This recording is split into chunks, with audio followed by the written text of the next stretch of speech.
Hello বন্ধুরা, welcome back to my channel জয় শ্রীরাম। তো তোমরা তো সবাই তো জানোই 22শে জানুয়ারি কালকে আমাদের রাম মন্দির উদ্বোধন হতে চলেছে। তো তোমাদের জন্য কিন্তু রামজির ফটোগুলো নিয়ে আসলাম যাতে তোমরা ওয়ালপেপার দিতে পারো। কালকে আমাদের রাম পূজা হবে এবং জয় শ্রীরাম সবাইকে। তো পুরো ভিডিওটি দেখো, খুব সুন্দর সুন্দর রামজির ফটো পাবে এবং সবাইকে জয় শ্রীরাম। আমাদের 22শে জানুয়ারি উদ্বোধন হতে চলেছে অযোধ্যাতে রাম মন্দির।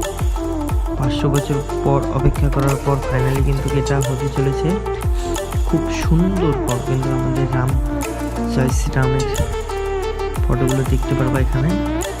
শেষ পর্যন্ত দেখো, অ্যান্ড আমাদের যেটা যেটা পছন্দ হয় সেটা স্ক্রিনশট করে নিয়ে কিন্তু তোমরা হোয়াটসঅ্যাপে এবং ফেসবুকে যে কোনো ইনস্টাগ্রামে ফোনের ওয়ালপেপারে লাগাতে পারবে। তো শেষ পর্যন্ত দেখো, খুব সুন্দর সুন্দর ফটো পাবে এবং চ্যানেল নতুন হয়ে থাকলে সাবস্ক্রাইব করে নিও। আর ভিডিওটি ভালো লাগলে লাইক করে দিও এবং পরবর্তী কোনো রকম ওয়ালপেপার দেখতে চাও সেটি কমেন্ট করে জানিয়ে দিও। অবশ্যই কমেন্টে লিখে দিও জয় শ্রীরাম। যারা যারা ভিডিওটি দেখছো তাদের জন্য বলছি।